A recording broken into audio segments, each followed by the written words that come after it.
रब्बुल इज्जत का खास बंदा होने की हैसियत रखने वाले अल्लाह के अंबिया है। पूरी दीवार मौजूद है, मगर जब तक मैं नहीं आऊंगा तब तक नबियों की दीवार को खूबसूरती नहीं मिलेगी। जब तक मैं नहीं आऊंगा तब तक नूह की मेहनत मुकम्मल नहीं होगी। जब तक मैं नहीं आऊंगा तब तक यूसुफ का हुस्न तो बहुत है, मगर हुस्न नबूवत उस वक्त तक सही मानों में तमाम दुनिया के सामने नहीं आएगा जब तक मैं मोहम्मद अरबी ना आ जाऊं।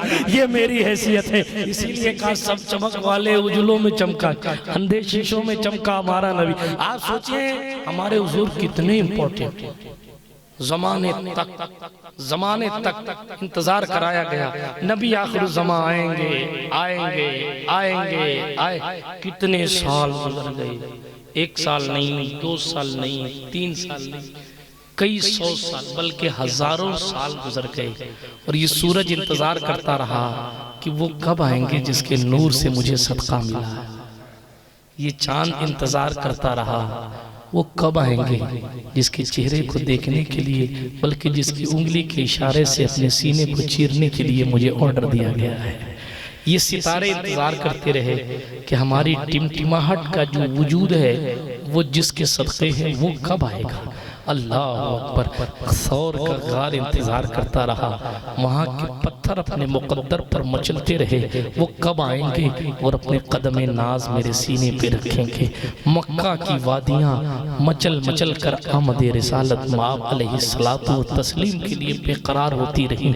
कब आएंगे वो, कब आएंगे जिसके लिए कायनात बनाई गई, वो कब आएंगे जिसके लिए आसमान बनाया गया, वो कब आएंगे जिसके लिए ज़मीन बनाई गई, वो कब आएंगे जिसकी हुस्न से आबशार के नगमों को हुस्न मिला है, वो कब आएंगे जिसकी बरकतों से समंदर में मौजें हैं, वो कब आएंगे जिसकी बरकत से लोगों के चेहरे चमक रहे हैं, वो कब आएंगे जिनके सदक़े में तबस्सुम की दौलत है, वो कब आएंगे, वो कब आएंगे, कब आएंगे, कब आएंगे। आदम आते हैं कहते हैं वो आएंगे, इब्राहिम आते हैं कहते हैं वो आएंगे, इस्माइल आते हैं कहते हैं वो आएंगे, हजरत सरकार याह्या आते हैं कहते हैं वो आएंगे, जनाब ईसा आसमानों की तरफ उठाए जा रहे हैं। अभी मौत का जाम नहीं पिया है, अभी जनाबे वाला लोग उनको सूली देने की कोशिश कर रहे हैं। ईसाई धर्म के मुताबिक उन्हें सूली दे दी गई है, मगर हमारे मुस्तफा ने आकर फरमाया है कि वो आएंगे। अल्लाह अकबर। शान देखें, बातें तो बहुत हो सकती हैं, मगर आसमान पर जाते जाते ईसा ने कहा मैं तो जा रहा हूं मगर मेरे बाद ही वो आएंगे,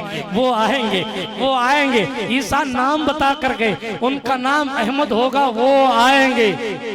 हजारों साल गुजर गए, इंतजार इंतजार इंतजार इंतजार इंतजार। एक दिन आया, वो दिन था रबीउल अव्वल का महीना। एक दिन आया असहाबे फील के वाक़े के 55 दिन बाद एक दिन आया, एक दोशंबा का दिन आया। फजर का वक्त शुरू हुआ, सुबह सादिक का वक्त आया। अल्लाह अकबर। मंजर क्या था ये मैं 12वीं शब को बताऊंगा, लेकिन अभी मैं यहीं रुक जाता हूँ, इसलिए बाद वाले लोगों को भी आपको सुनना है, फिर तकरीरें सुनते रहेंगे आप। मैं बात को ख़त्म करता हूँ तेज़ी के साथ। फिर वो आ गए, जिस महीने में आए वो ये मुबारक महीना रमजान शरीफ को बरकत हासिल, रमजानुल मुबारक कहा जाता है। क्यों कहा जाता है? कुरान से पूछो रमजान की इज्जत क्यों, तो कुरान कहेगा शहरु रमजान अल्लज़ी उन्ज़िला फ़ीहिल कुरान। रमजान की इज्जत इसलिए क्योंकि इसमें कुरान उतारा गया, इस महीने में उतारा गया, तो रमजान की इज्जत। फिर फरमाया इसी महीने में शबे कद्र भी, इसी में शबे कद्र की कद्र क्यों, तो कुरान ही ने जवाब दिया इन्ना अंज़लनाहु फी लैलतिल क़द्र।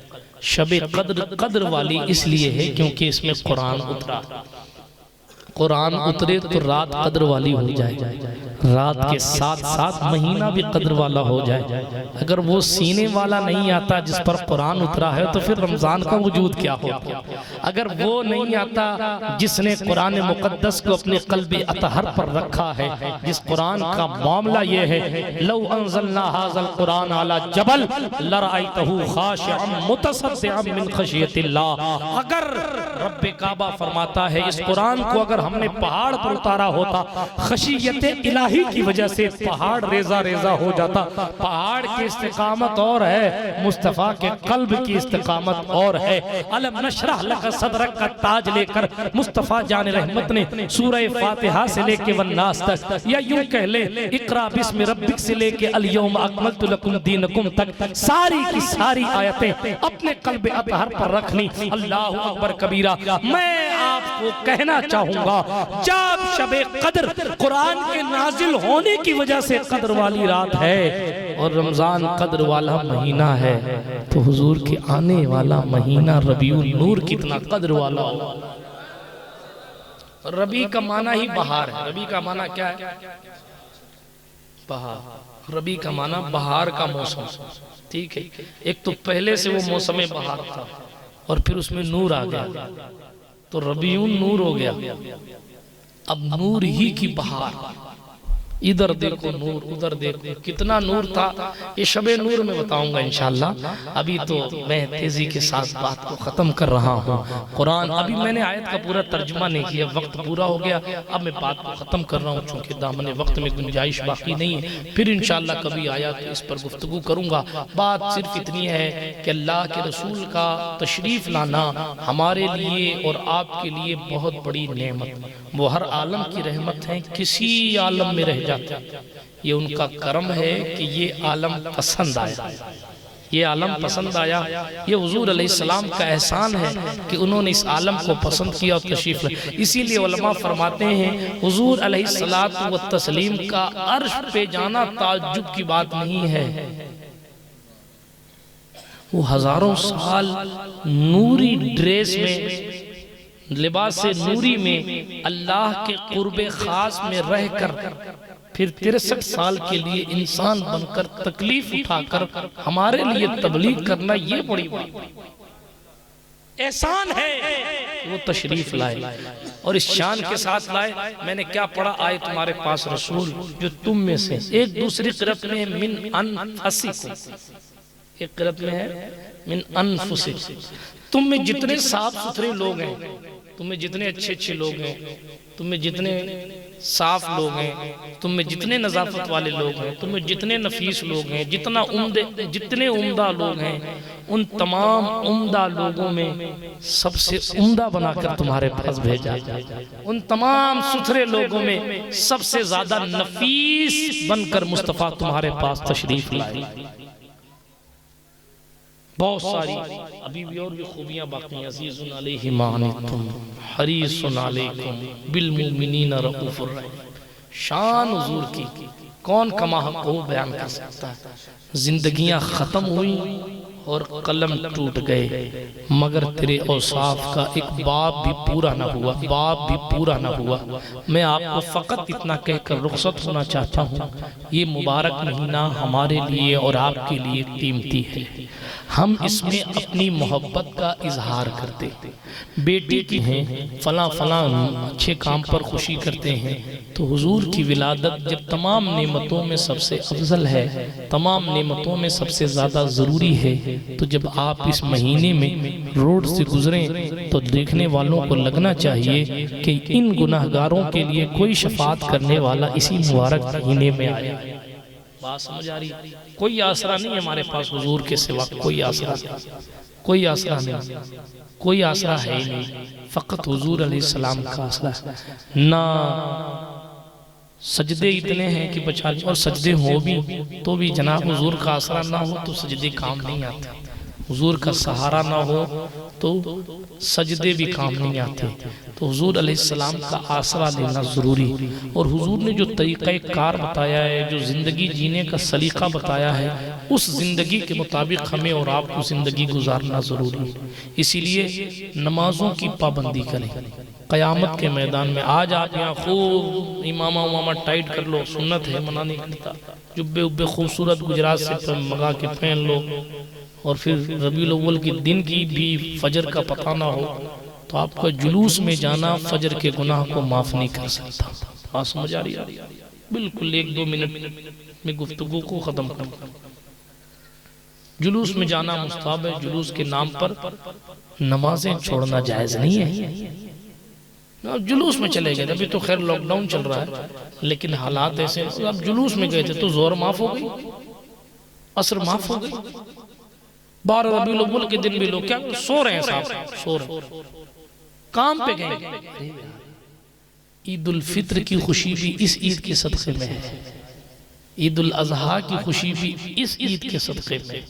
ये ना आते तो रमजान नहीं आता, रमजान नहीं आता ना तो ईद कैसी आती, जब रमजान ही नहीं तो ईद। ये है, ये ईद मिलादुन नबी है तो ईद की खुशियां हैं, ईद मिलादुन नबी है तो बकरीद की खुशियां हैं, ईद मिलादुन नबी है तो जुमा ईद की तरह मनाया जाता है। ईद मिलादुन नबी में वो जात तशरीफ लाई है जिसकी सुन्नत निकाह है तो शादियां हो रही हैं। अगर ये ना आते तो पता नहीं हमारा क्या हश्र होता। इसलिए इस माह मुबारक को कीमती जानिए और साथ ही साथ अपने आप को हुजूर अलैहिस्सलातु व तस्लीम की सुन्नत के मुताबिक रखने की कोशिश कीजिए, ठीक है। अल्लाह खुशी दे तो नाच मत लिया करो, हाँ नाचने लग जाते हैं लोग, डीजे पर थिरकने लग जाते हैं, ताश के पत्तों पर रातें गुजारने लग जाते हैं, अय्याशियों की महफिलें गर्म करने लग जाती हैं। भूल मत जाना, हमारे और आपके पैगंबर ने हमें ये सबक दिया है कि तुम्हें और हमें इबादत के लिए पैदा किया गया है, ठीक है। इसलिए नेमतों की कदर किया करें। अल्लाह रब्बुल इज्जत जब कोई मनसब दे तो उस मनसब की कदर किया करें। जब नेमत की कदर नहीं की जाती तो अल्लाह नेमत छीन लिया करता है। बात समझ आ रही है? समझ आ रही है? हाँ, अल्लाह नेमत छीन लिया करता है। इसीलिए गुजारिश करूं, शादियों का मौका हो तो फर्ज के साथ साथ नफल भी पढ़ा करें शुक्राने के।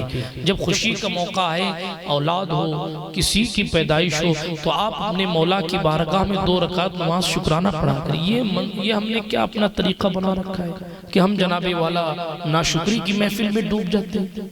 हम बजाय रब की बारगाह में शुक्र अदा करने के नाशुक्री करने लग जाते। मैं अपने इस्लामी रिश्ते की माँ बहनों से भी गुजारिश करूंगा, खुदा के वास्ते सैयदा ज़हरा की जिंदगी को अपने लिए आइडियल बनाइए। ये आपने क्या मजाक लगा रखा है कि जनाब बॉलीवुड की नंगी औरतों को आप फॉलो कर रही हैं, उनकी तरह कपड़े पहनने की बातें, उनकी तरह फैशन करने की बातें।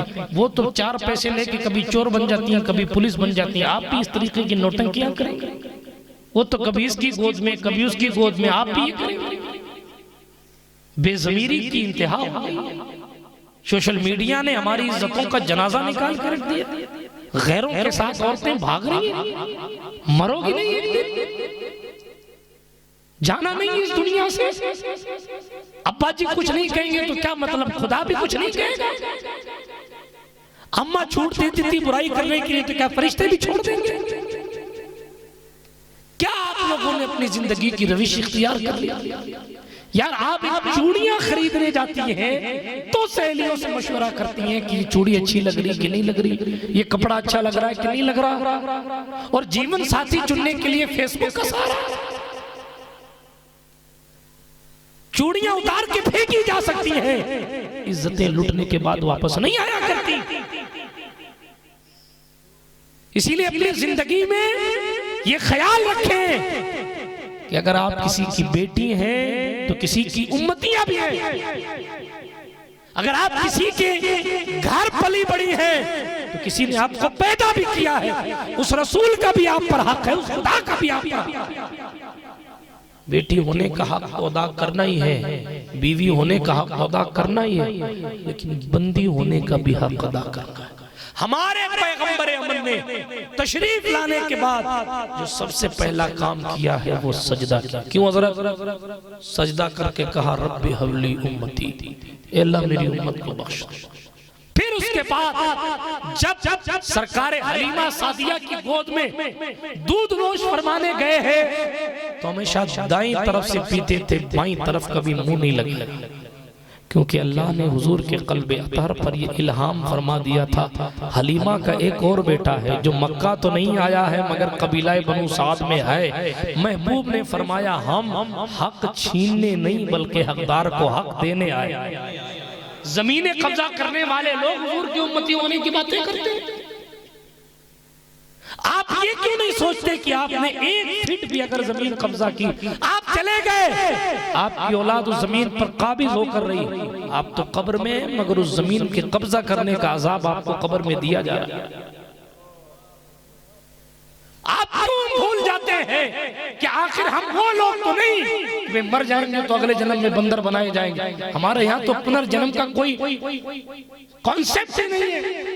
हमारे यहाँ तो जो है सांस जान उस वक्त डाली जाती है जब औलाद अपनी माँ के पेट में होती है। खुदा की शान ये 4 महीने बाद वो जान डालता है। 5 महीने जान वाला बच्चा अपनी माँ के पेट में रहता है और फिर उसके बाद इस दुनिया में पैदा होता है। यार वो जान डालने वाला खुदा जब हमारे लिए रिस्क भी पैदा करता है तो क्या वो कयामत में नहीं पूछेगा कि हमने क्या क्या किया? ज्यादा लंबी चौड़ी बात नहीं करना चाहता, आप समझदार लोग हैं, लेकिन सिर्फ इतना अर्ज करना चाहता हूँ, आप किसी भी काम करने से पहले ये सोच जरूर लीजिएगा कि ये काम हमारे लिए कयामत में फायदेमंद है या नहीं।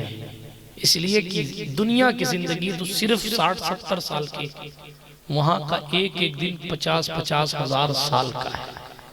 50,000 साल के सामने 60 की कोई औकात नहीं होती। और जरूरी भी नहीं ना कि मैं 60 जीऊं, आप 60 जिए। जो जी चुके हैं उनको ठीक है, पता नहीं वो कब चले जाए, या पता नहीं 60 से पहले वाले कब चले जाए। आपके घर में लगने वाली टंकी की 20 साल की गारंटी हो सकती है, मगर टंकी लगाने वाले की गारंटी 20 मिनट की भी नहीं है। 2 मिनट की नहीं है, 20 मिनट क्या। इसीलिए याद रखें कि मरना है, और मरने के बाद दोस्त छोड़ गया, रिश्तेदार छोड़ गए, कराबतदार छोड़ गए, जिनके लिए समाज से लड़ाइयाँ लड़ी वो छोड़ गए, जिनके लिए इधर उधर चक्कर काटे वो छोड़ गए, जिनके चक्कर में खानदान वालों को छोड़ा था वो छोड़ गए, जिनके चक्कर में रिश्ते तोड़े थे वो छोड़ गए। यहाँ तक कि बाप भी चला गया, माँ तो कब्रिस्तान आती ही नहीं है। बारात में 200 लोग नाचने वाले मिल सकते हैं, मगर कब्र में 2 मिनट बैठने वाला नहीं मिलेगा। कि कोई बंद कब्र करके 2 मिनट बैठ जाए, मेरा बहुत खास दोस्त, कोई हाइलोजन नहीं लगाएगा आपके कब्र में, कोई रोशनियां, कोई ट्यूबलाइट नहीं लगाएगा आपके कब्र में। अगर रोशनी किसी की जात से होगी तो वो जात है जिसका मीलाद मनाने हम यहाँ बैठे। वो आएंगे, आएंगे तो आएंगे, हमारा ईमान है कि वो आएंगे, और अगर ना भी आए तो फकत वो मदीने से देख लेंगे, सिर्फ देख लेंगे। मदीने से नूर चलेगा और कब्र रोशन हो जाएगी। मदीने से नूर चलेगा और तारीकी खत्म हो जाएगी, रोशनी ही रोशनी। फरिश्तों को ऑर्डर हो जाएगा, जन्नत के बिस्तर फटाफट लगाओ, जन्नत की खिड़की खोल दो, इसलिए कि हुजूर ने उसको मुस्कुरा कर देख लिया। सिर्फ सुभान अल्लाह नहीं कहना, जिंदगी में अमल भी पैदा करो यार। मैं नहीं कहूँगा तो आपको ना कांग्रेस का अध्यक्ष कहेगा ना बीजेपी का, जो कहूँगा मैं कहूँगा, ये हमारे उलमा कहेंगे, ये कहेंगे, और कोई नहीं कहेगा, ठीक है। या आपके बुजुर्गान दीन कहेंगे, कौम के बुजुर्ग कहेंगे। इसलिए गुजारिश करूँगा, वो नूर इतनी आसानी से तो नहीं आएगा, आप उसको याद रखेंगे तो वो आएगा। वो नूर इतनी आसानी तो हम तक नहीं पहुँचेगा। दुरूद शरीफ के नगमे हमारी ज़बान पर जारी और सारी रहेंगे तो हुजूर करम फरमाते, ये रोशनी है जो वहाँ काम आएगी। बल्कि एक आखिरी जुमला कह दूं, उनकी विलादत पर रोशनी करो, उनकी पैदाइश के मौके पर चरागा करो, और इस नीयत से करो, या रसूल अल्लाह हम आपकी पैदाइश में घर रोशन कर रहे हैं, आप हमारी मौत पर कब्र रोशन कर दीजिएगा।